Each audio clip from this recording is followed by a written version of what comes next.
Welcome back to the Mental Health Entrepreneur Podcast.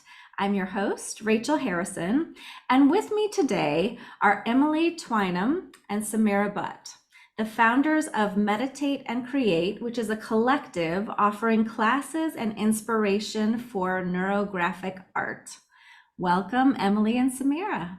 Thank you. It's great to have you today. So talk to me a little bit about what neurographic art even is. Okay, neurographic art basically was invented by Pavel Piskarev, and he's a psychologist and an architect, and he does lots of design work as well. So he actually invented it, and he realized that when you um, put art and science together, when you do this activity, it actually fires up the neurons in your brain. And when that happens, it actually changes and kind of reprograms the brain as well and forms new neural pathways. So this form of art is actually science meets art. It's really, really fascinating. So he's the actual founder of this. Okay. He's got Go ahead. he's got an institution in Russia as well. So it's got this Neurographica, which has been coined now and it's been trademarked. So there's the Neurographica Academy, an institution that's quite big in Russia. But you'll see quite a lot of different variations of neurographic art. So there's Neurographica, Neuro Art, neurographic art. They all come under the umbrella of neurographica. There's just some concepts that have been taken and kind of added to and taken away, because the actual process of creating neurographica art follows an 8-step algorithm, which we've had quite a lot of feedback from people who have done some of the courses that have said that following like the quite stringent rules kind of takes away a lot of the freedom. And so people then just like to take the concept of what it does for the mind and the body and then just simplify it a little bit more. So that's kind of where we come in with our classes. Okay. And how did the two of you get started with this? Okay, so it's really fascinating, actually. I've studied psychology in the past, and I was looking for some kind of therapy, that to help myself as well. And so I just came across, sort of Googling, I came across neurographic art, and I got really fascinated by it. And I started looking into it and learning about it and everything. And then I mentioned it to Emily as well. And I said, well, Emily, what do you think about this? I've had a go and it's really therapeutic. And, so I introduced it to Emily, and then Emily, I'll let you tell your story. Yeah, we just because me and Samira actually met in a school. Samira used to run workshops for children in schools, and then I came in one day to help, and that's how we met. And as soon as we met, we just hit it off. We were talking about spirituality and art and all these amazing different things, and our love for nature. And we just ended up Samira invited me to hers one day shortly after, and we set up Auralia Studios a few months after that. But we were sat in our studio one afternoon. Samira shared neurographic art with me, and I was like, okay, I'll have a go. And I started doing it, and I share this quite often with people as well, because you can get different. It can bring up different emotions and different responses, and it's not the same for everybody. So when I first actually did it, I found myself getting really irritated. And I kept saying to Samira, is this meant to be relaxing? Because it's triggering me. It's frustrating me. It's making me angry. And so I sat with it because Samira said, persevere with it. If stop if you really want to, but give it a go properly. Feel into maybe why you're getting angry. Why is it frustrating? So I sat back and then I realized it's because that was the first time that I'd done something where I wasn't focusing on an outcome. I was just focusing on completely letting go and being present. And despite what we did day to day running art workshops, this was just one step different, just completely different in the sense that I wasn't focusing on the outcome. It was just completely letting go. And it's like that element of removing the control about the outcome really got to me. And so when I worked through that, I absolutely love them now. I can't stop doing them. So it's really interesting to just be aware of, we always say to people, keep a journal with you, write down any feelings, emotions, memories that may come up, because it really can bring things up for you to work through, and highlight certain trigger points and things that need to be brought to light, let's say.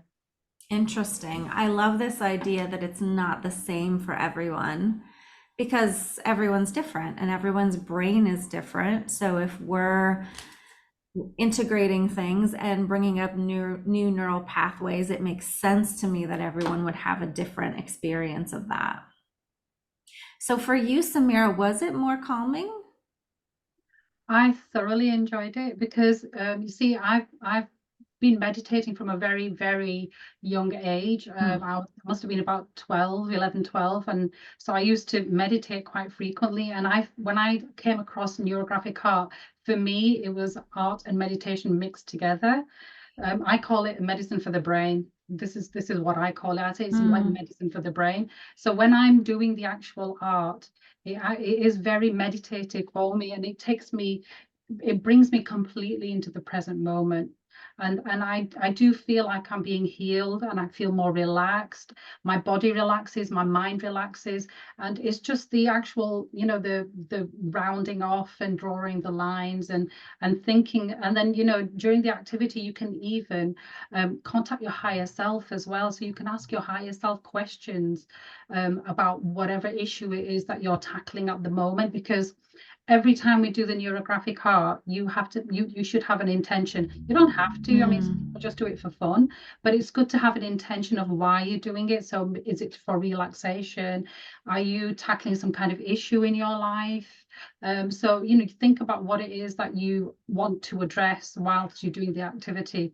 So when you're doing the activity, when you're doing the rounding off and you're drawing the lines, you bring that intention to the front, and then you start, drawing the lines and doing the rounding off. And then you can, like I said, you can ask your higher self questions of, how can I resolve this issue? What can I do?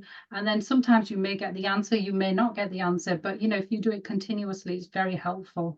But you can even see images. It's really funny. Emily might be able to show you some of her images, but sometimes unconsciously you get these images in your drawings, and they can actually relate to the intention that you had in your mind, which is really fascinating. Maybe Emily could show you some of her pictures and tell her story about that as well. Sure. Well, it was really interesting, just to add on to that, what we were discussing initially, Rachel, just before we started the recording, is how can we impact like more people like at once, rather than just like singularly, because it's like everybody now in some shape or form needs some support, I'd say. Well, I'll not make that assumption that everybody does, but there's a huge majority of people now that need some form of support, whether it's emotional support or an outlet such as art or creativity or a mindfulness activity to help them just kind of relax, unwind, de-stress, help with the mental health, their anxiety, depression. And this is why we started these classes, because we wanted to create a safe, comfortable space so people could express themselves. We often have conversations before we actually start with people as well. And our goal has always been to create this environment with no judgment. And you're not coming into this as an artist. Yes, there may be people that are coming from an art background, but this is for anybody of any age. We've worked with dementia patients, we've worked with really young children, we've worked with adults, every age, every ability. And this is literally just completely intuitive art. This is what's coming from within and what's coming out onto the paper. And so there's absolutely no way that it can be judged based upon like level of skill.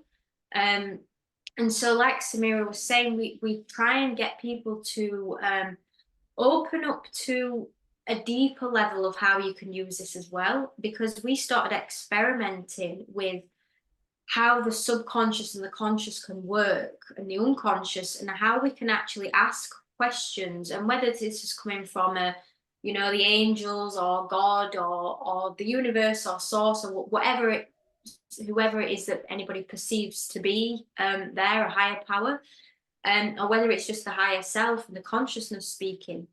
You can ask questions and the answers are crazy. I mean, I was asking, and I can show this, I'll show this on the screen as well, but I was going through a bit of a rough time just around December last year, and I thought I'm going to do this exercise to just kind of gain clarity. I really wanted clarity in my life. I was feeling a bit lost career-wise, lost about where I was going to live, lost about my place in the world. And so my intention was to gain more clarity in my life.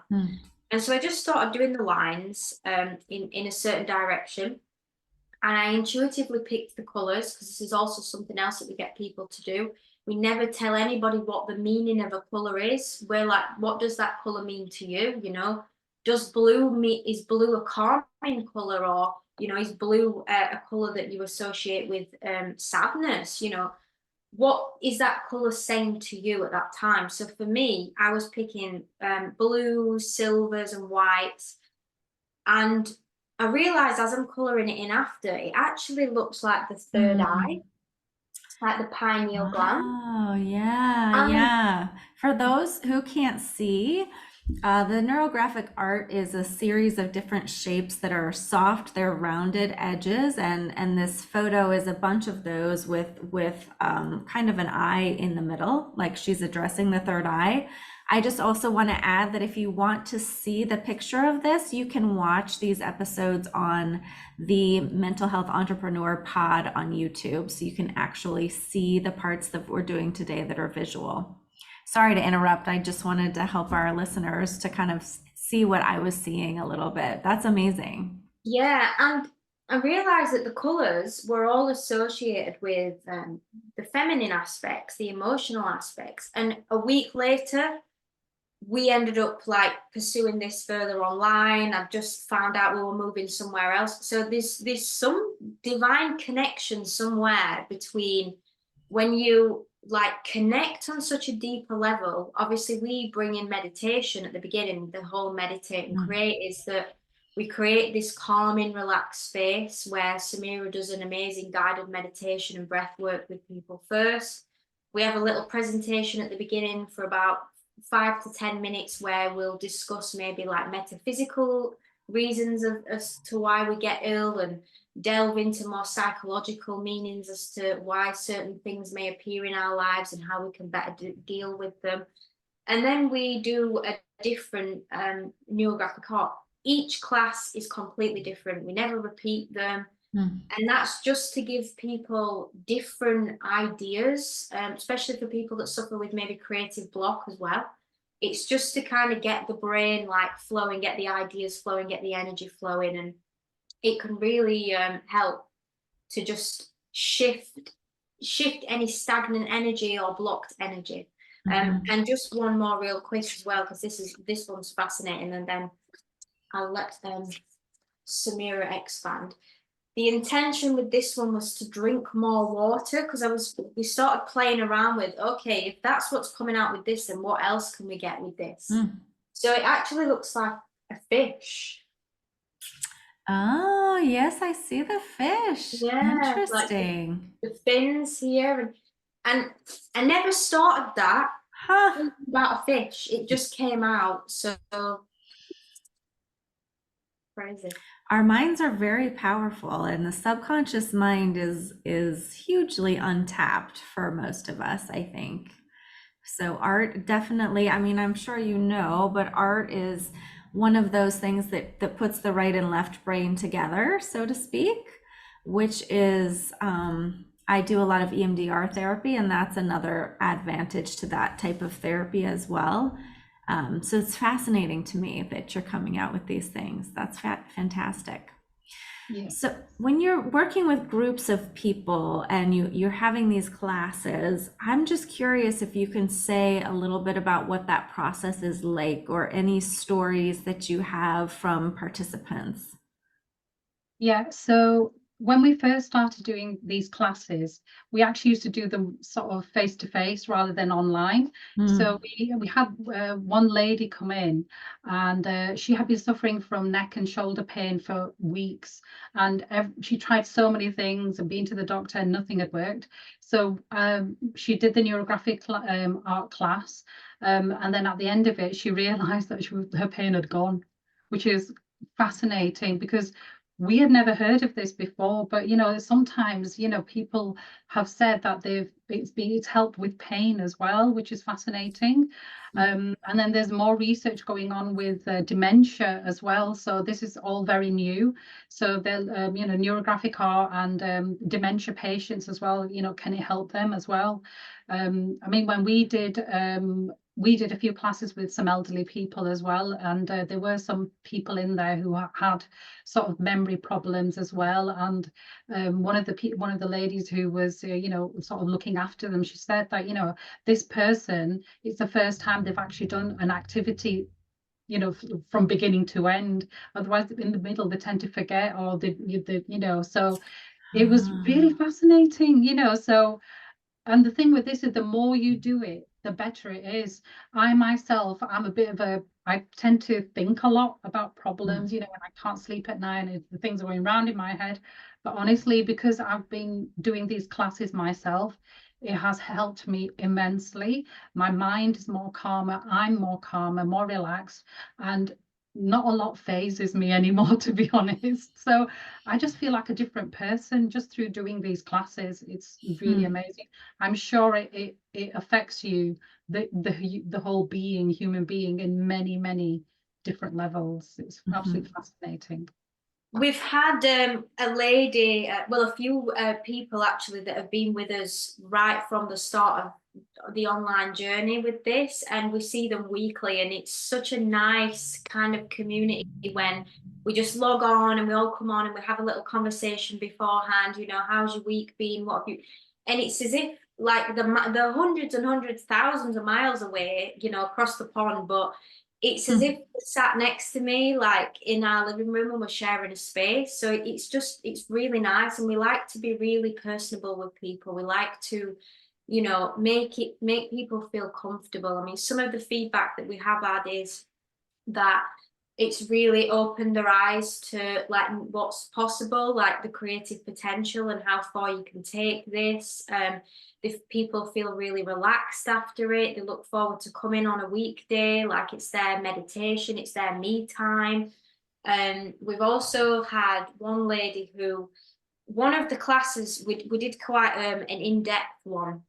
So each month we have a different theme, and we intuitively pick the theme, and also we ask for feedback, what type of classes would you like us to guide you with?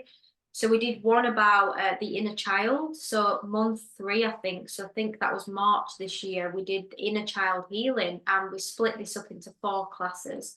And so we take you on a journey with neurographic art and with the meditations, and even with the little presentations at the beginning, from nurturing that inner child and connecting with that inner child to fully understanding like the whole process the inner child goes to into adulthood, and how we can integrate that into inner child into everyday life, like how we can tap back into that playful, loving energy, that unconditional love, that joyful aspect, and that one that's not judgmental of ourselves or other people.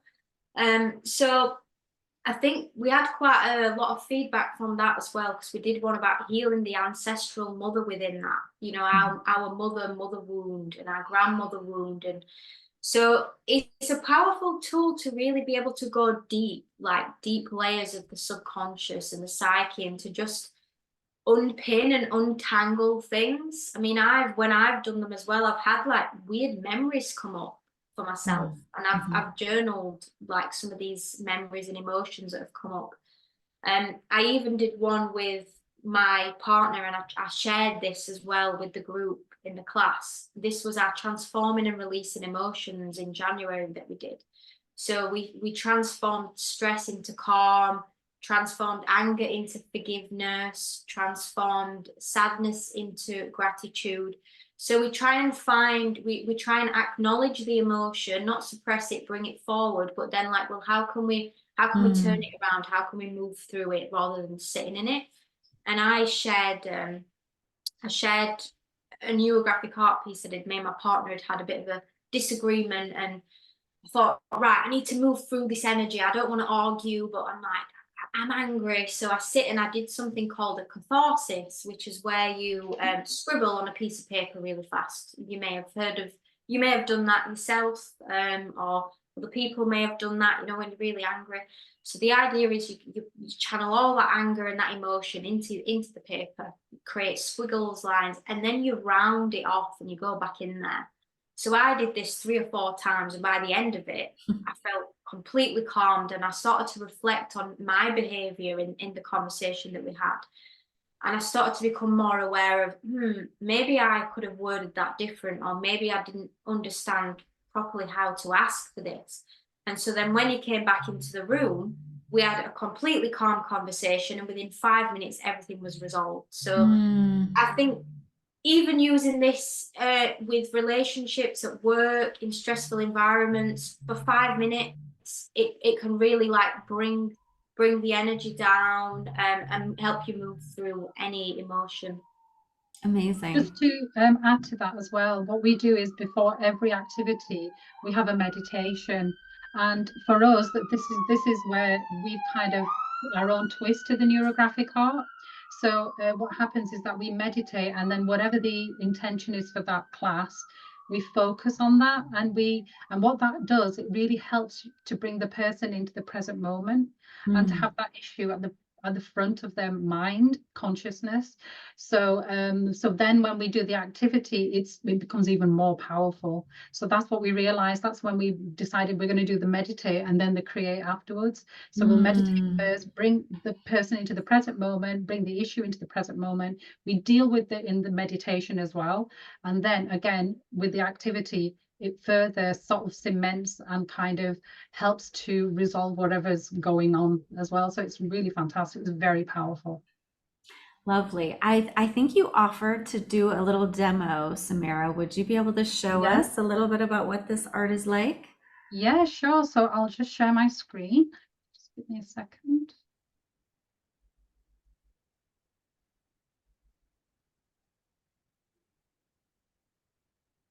So what I usually tend to just talk about is initially what you can write with. Basically, you can use any kind of writing material. You can use color pencils, crayons, pens, whatever you've got in handy. But if you are thinking of using watercolors, I would suggest that you use permanent markers to do that, so that the color doesn't actually run. And so what neurographic art entails basically is drawing random lines. So what you want to try not to do is control the movement of the line. So you think about what you want to resolve, or what the issue is, or what you choose to, what your intention is. You think about it, and then you imagine that thought coming down your arm and into your hand. And then you draw, just let your hands draw lines across the page. Just let them go wherever they want to go, thinking continuously about what your intention is. And then you just let it do whatever it wants to do. You can add shapes to these as well later on, but when you do that, I'm just going to explain what you would need to do as well. So for instance, these are our lines. You can do as many as you want and as few as you like. It's totally up to you. Then once we've done our lines, what we do is we call the rounding off. So that's basically wherever your lines meet, like these junctions. What it is that you imagine that these lines represent your energy flow. Now, when the energy comes down through these lines, and if it comes to an angle like this, like a sharp angle, it kind of causes chaos in the brain. So what we do then is that we round off, this is called rounding, we round off these little junctions, these little corners, because the brain sees this as chaos. So you just round off these junctions like that. That's called rounding off. And then if you imagine the energy flowing now, it's coming and it's just going around there nicely, and it's moving again. So you come up to another little corner like this, and you round that off again. And then you try and make your lines as smooth as possible. So you don't want any jagged edges, just keep them nice and smooth like this. And you just continue doing that throughout your whole your whole drawing, you just, wherever the junctions are, you just keep rounding them off like this. And as soon as you start rounding them off, this is where the amazing thing happens actually. These shapes here, these bits where they're round off, they actually look like the neurons in your brain. So when the neurons in the brain start seeing these little shapes here, they start firing up.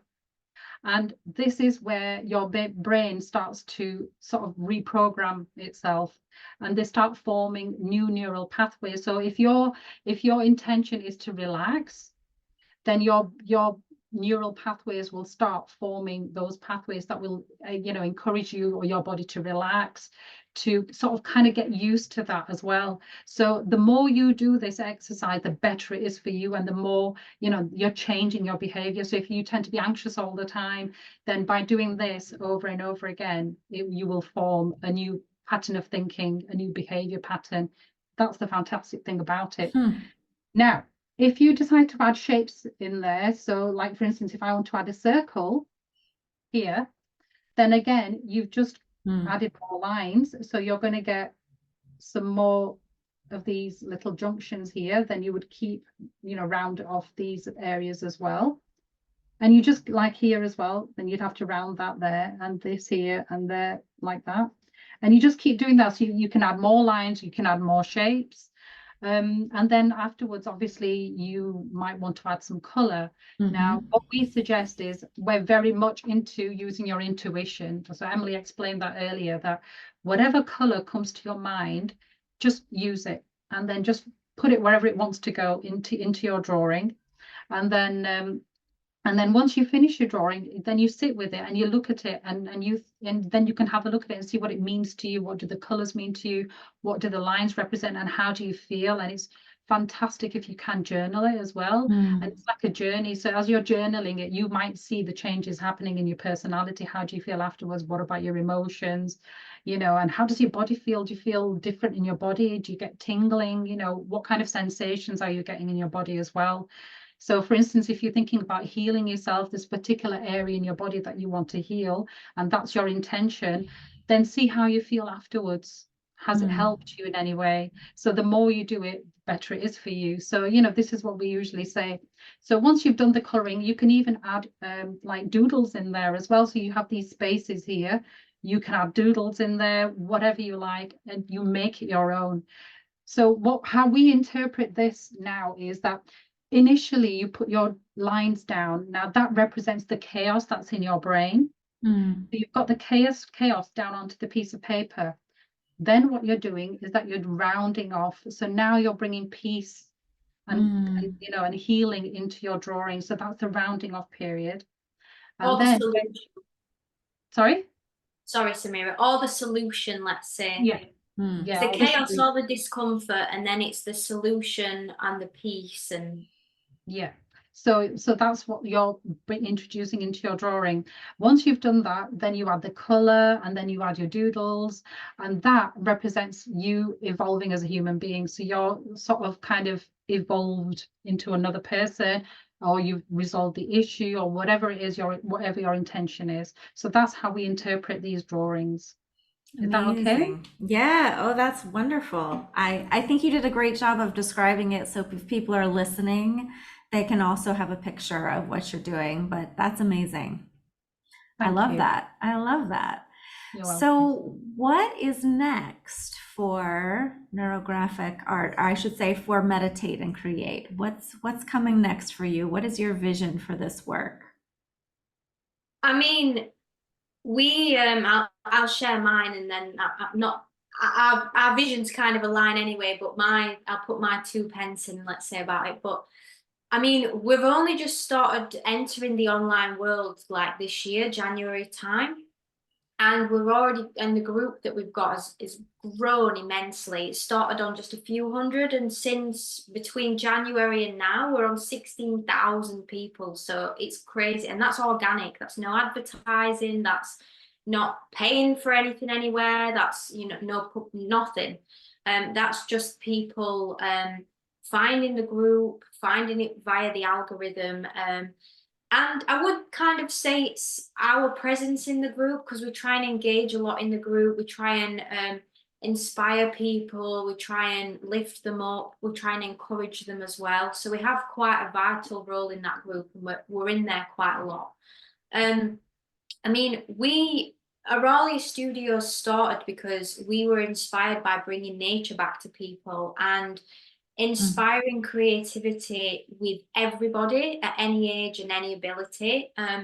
So we did workshops that were nature-based. You know, we'd use clay, we'd use leaves, twigs, we'd do flower printing, we'd do paper making, fairy doors, bridge, anything and anything that was creative, artistic, we'd do, but we wouldn't do it as a course or a class where you'd come and by the end of it you're going to be a skilled potter or a skilled painter. It was more about creative expression. And I think for us that's where we want to go. We want, I'd even go as far as to say the world, really. We want the world to kind of see creativity for what it is, an expression of the soul, rather than, you know, being graded or judged on the final outcome. It's just a journey. And so we want to promote this inner journey to more people and to inspire them to be more confident to share the work and be confident to just do art, because cooking is artistic, you know, poetry is art, gardening is art. It's whatever energy you put into something, whatever your soul, whatever sings to your soul, that is what we want to kind of inspire people to live for, to do more of, to bring more of into their lives. So yeah, that's what I foresee. Fantastic. You have anything to add, Samira? Yeah, I mean, Emily said that very eloquently.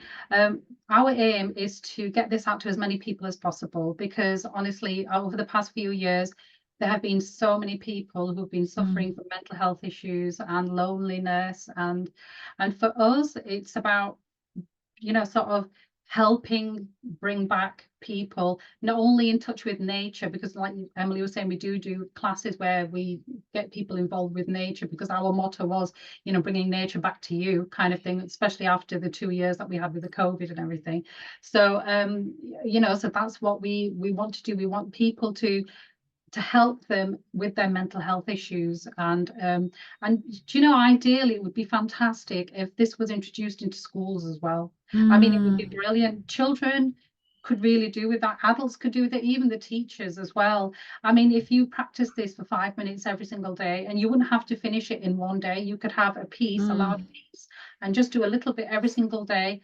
I mean, I'm sure Emily agrees as well. This would be so beneficial for, you know, starting with children to all ages. Honestly, it would be absolutely amazing if we could do that and just introduce it in schools, just like mindfulness. That's what it is, really, isn't it? To be mindful and sort of connecting with your deeper self. And, you know, and it's creative as well. It's creativity. I think a lot of schools, especially in the UK, you know, so that's kind of getting rid of creativity. It's more about the left brain side, you know, maths and numeracy, you know, languages and all that kind of thing. But this would, like you said, art, it balances both sides of the brain. So this is fantastic for that as well. You know, this is ideal, and it changes your behavior at the same time, depending on what you want to tackle.